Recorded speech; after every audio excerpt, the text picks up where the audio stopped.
আসসালামু আলাইকুম। আমাদের বাংলাদেশের কৃষকের মুখে একটাই কথা, তেল সার তেল সার। আমাদের কৃষকরা যদি তেল সার ঠিকমতো না পায় তাহলে আমাদের কৃষকরা আবাদ করবে কেমনে, ফসল ঘরে উঠাবে কেমনে?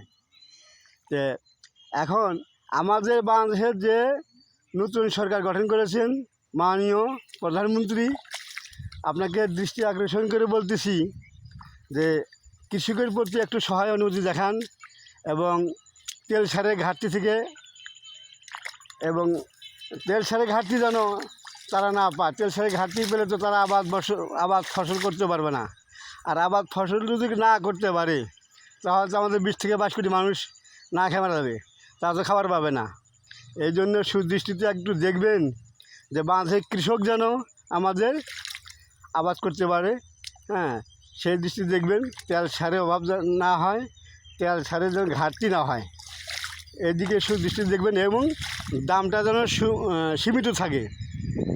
অবশ্যই দামটা সীমিত থাকলে আর তেল সার ঠিকমতো পাইলে তারা আবাদ এবং করতে পারবে, ফসল ঘরে উঠাতে পারবে, আমাদের 20 থেকে 22 কোটি বাংলাদেশের মানুষ বাঁচতে পারবে। আল্লাহ হাফেজ।